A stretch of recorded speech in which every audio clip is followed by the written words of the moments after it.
Ini saya mau tanya-tanya dulu ke Kang Omen nih. Makanya saya sangat tertarik untuk ngopi di sini. Maka di organisasi kita nggak pernah turun aksi untuk menolak itu.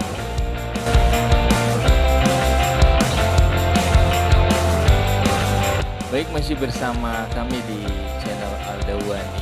Alhamdulillah masih bertahan. Tadi Kang Ustadz Sufyan udah balik kanan gitu kan, dan alhamdulillah masih ada di hadapan saya Bos Imam Wahyudi SE, juga Kang Omen. Dan sebelum ke Pak Imam, ini saya mau tanya-tanya dulu ke Kang Omen nih, biografi tentang sejarah perjuangannya mengarungi kehidupan ini sampai ke sini tuh seperti apa gitu kan. Silakan Kang Omen, atau barangkali ada pesan-pesan atau apa namanya, hal-hal yang bisa di-share di channel Aldawani untuk kemanfaatan bersama. Mangga. Ya, pertama-tama saya ucapkan terima kasih. Ya, kenapa saya sampai ke tempat ini, yaitu di Kopi Demak 76. Kopi Demak yang diartikan ya percis depan makam ya. Betul. Kenapa sampai di sini? Ya karena tali silaturahmi. Saya orangnya lebih banyak mencari persaudaraan. Ya salah satunya bersilaturahmi di salah satu tempat ini. Tempat ini tempat berkumpul berbagai komunitas yang saya lihat. Makanya saya sangat tertarik untuk ngopi di sini, bisa sharing dengan dari komunitas lain. Ya alhamdulillah sekarang jadi banyak saudara di sini, di tempat ini. Nah, yang tadinya nggak kenal jadi kenal. Bahkan yang dulu pernah ketemu udah lama, sekarang ketemu lagi di tempat ini. Ini sangat luar biasa di tempat ini. Alhamdulillah. Nah, Kang Omen ini sebagai apa sih di masyarakat, juga di katanya kerja ya Kang Omen ya, gitu, atau punya organisasi sosial apa ini gitu? Ya kalau di masyarakat biasa aja lah, masyarakat biasa. Ya mungkin kalau di pekerjaan saya bekerja di pabrik, cuman saya senang di organisasi sosial. Ya intinya bisa membantu orang-orang yang membutuhkan. Dan alhamdulillah saya di tempat kerja juga saya aktif di organisasi serikat buruh. Ya, saya juga aktif. Serikat buruh apa ini? Saya kebetulan di FSPK. FSPK. Iya, Federasi Serikat Pekerja Kerakyatan. Kebetulan saya di tempat kerja sebagai ketua SPA. Dan saya juga menjadi kepengurusan di pusat di tingkat kabupaten. Alhamdulillah ya, ini kan ya proses belajar lah. Proses belajar bagaimana caranya kita bisa berguna untuk orang banyak. Mungkin itu. Katanya Kang Omen juga selain ketua serikat aktif di organisasi sosial PLPB ya? PLPB. Itu singkatan dari apa itu? Kalau PLPB Paguyuban Lingkungan Purbasari Bersatu. Purbasari. Ya, itu juga enggak besar sih sebenarnya, organisasi sosial di tingkatan RW. Oh ya, iya. Yang bertempat di Dusun Purbasari, Desa Dawan Tengah. Ya mudah-mudahan salah satu wadah ini bisa membantulah masyarakat sekitar yang membutuhkan. Tapi ini baru terbentuk ya, belum terlihat hasilnya. Ya mudah-mudahan doa dari teman-teman di sini yang nyupport ya terkait kegiatan-kegiatan kami, program-program kami. Saya juga butuh masukan. Soalnya kenapa? Kalau di organisasi lingkungan di tempat tinggal ini baru pertama kali kalau saya. Nah, ini kan masih proses belajar. Kenapa saya bergaul di sini, komunikasi dengan orang banyak? Ya itulah, saya butuh masukan dari teman-teman yang lain. Gitu lah. Nah, Kang Omen, tentang PLPB ini, sejauh mana kegiatan yang sudah dilakukan dan apa dampak dari PLPB ini terhadap masyarakat gitu? Sebenarnya kalau PLPB kalau di lingkungan sendiri belum begitu tersentuh ya untuk kegiatan-kegiatannya. Tapi alhamdulillah pas kemarin ada kejadian bencana alam, salah satunya banjir di lingkungan Dawan Tengah, kita juga turun ke lapangan penggalangan dana untuk menyalurkan ke yang membutuhkan, yang korban banjir itu pas banjir kemarin di Dawan Tengah itu. Alhamdulillah sih kita bisa ikut partisipasi untuk gitu. PBB sendiri. Dan donasi itu dari mana sumbernya, Pak? Kita donasi ya pertama dari lingkungan kepengurusan, ya kita penggalangan dana juga kita di jalan, dari kendaraan-kendaraan yang lewat. Ya alhamdulillah bisa terkumpul pas kemarin itu. Itu gerakan pertama gitu Itu ya? baru gerakan pertama, soalnya kita baru terbentuk. Iya, baru baru terbentuk sudah bermanfaat. Nah, mungkin selanjutnya bisa lebih dikembangkan dan manfaatnya bisa tidak hanya dirasakan oleh di kalangan di wilayah Dawan Tengah mungkin ya Pak ya. Kalau mudah-mudahan membesar manfaatnya bisa dirasakan oleh yang lain gitu.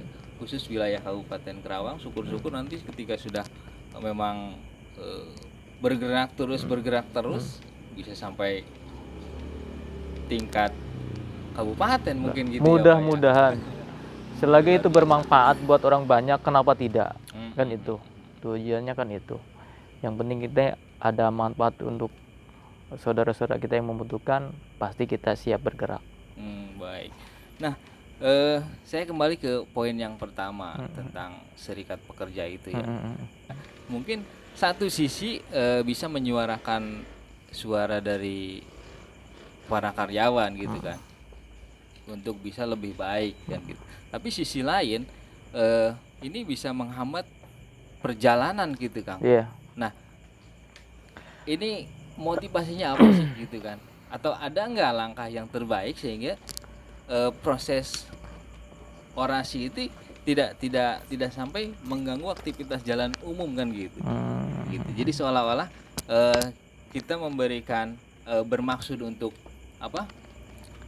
memperjuangkan, tapi satu sisi orang lain juga terganggu gitu ya. Terganggu, disakiti gitu. Mungkin ya saya juga proses belajar ya. Kita punya konsep.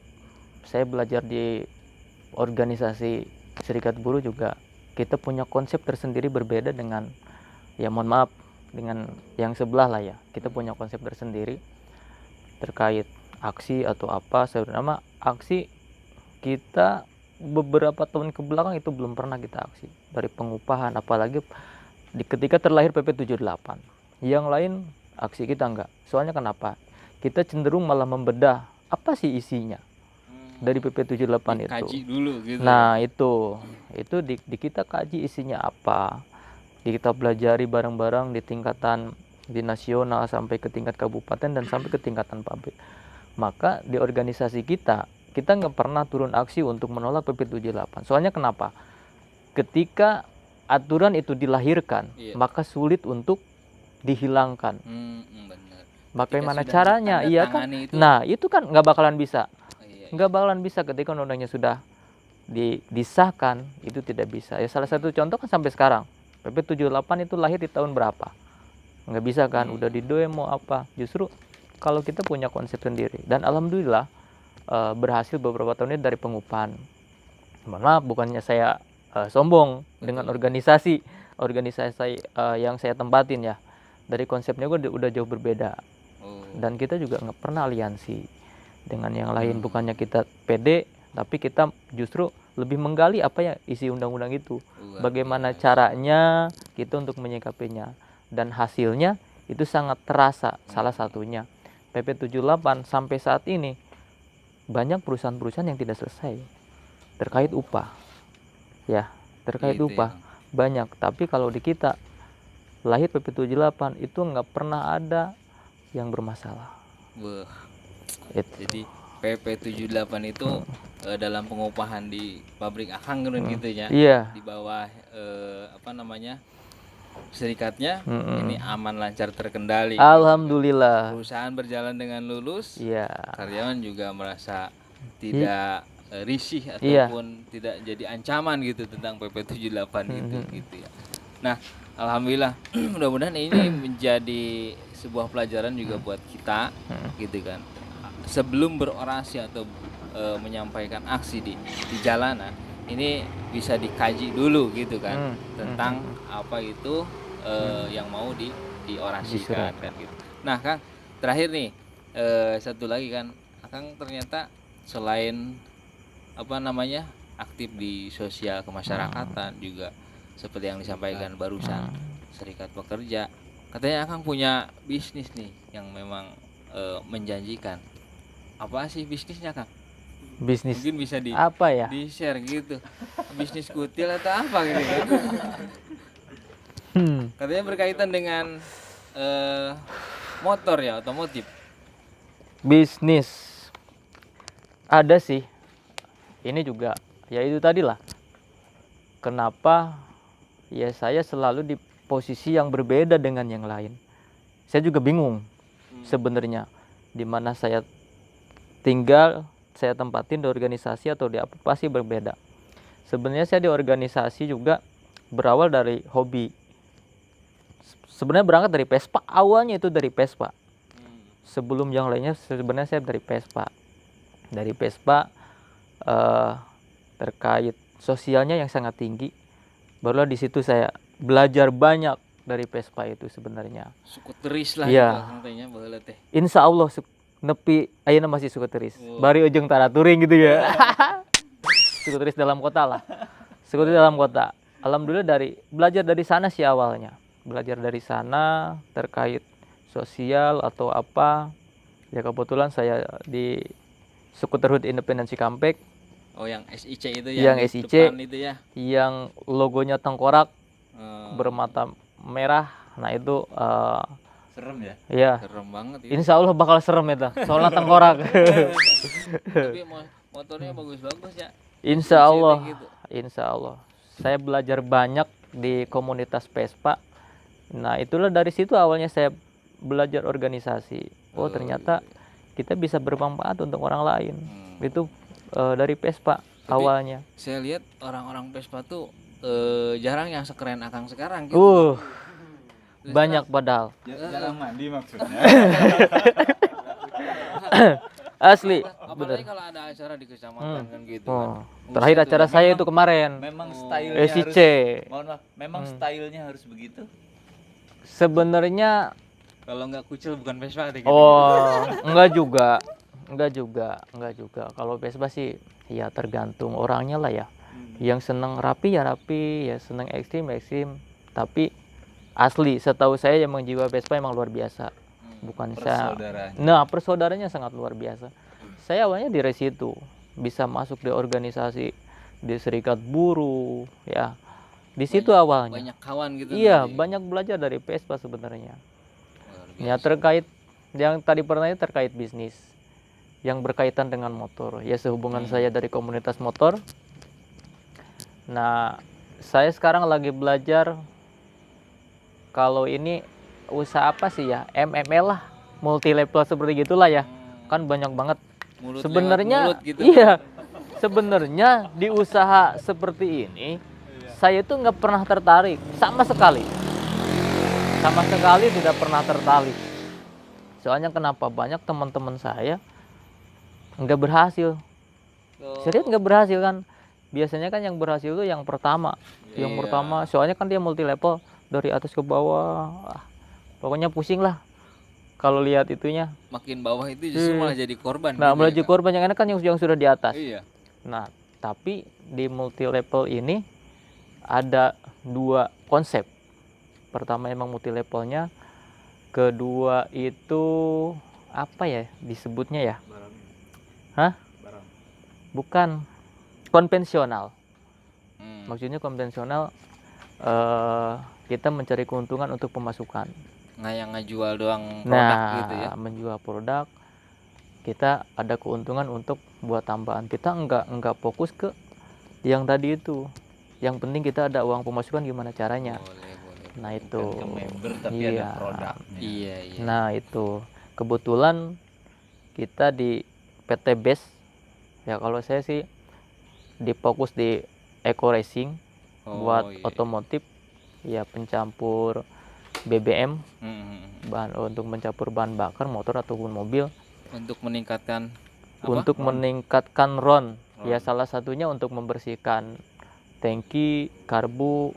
Hmm. Setelah bersih ya berarti kan normal. Iya. Kan normal. Jadi mogok gitu ya. Oh enggak. Justru keuntungannya kalau pakai eco racing itu keuntungannya malah lebih irit bahan bakar 10 gitu. sampai 50%. Waduh, Luar biasa enggak? luar biasa. Luar biasa. Udah motornya atau mobilnya Uh. sehat, Hebat tarikannya ini mah nih. kenceng, ya, tarikannya kenceng, irit bahan bakar. Iya. Enak nggak? Luar biasa pokoknya. Itu nanti bisa kita bicarakan. Ya Bisa. minimal kita tahu produknya seperti Ya, apa. Kalau oke. didongengkan mah kan orang Iya. apaan dan gitu nggak lihat. Ya kalau mau dicontohkan ada, nggak apa-apa. Biar nanti Santai. nanti aja kan. Nanti biar, aja ya. Kita teman-teman- kupas tuntas ya. Betul. Oke. Teman-teman di rumah juga bisa penasaran. Baik, pemirsa terima kasih telah menyimak acara hari ini. Satu lagi, Kang Imam belum kita tanya-tanya, break dulu aja. Terima kasih telah menyimak dan kita ketemu lagi di waktu yang sama. Terima kasih.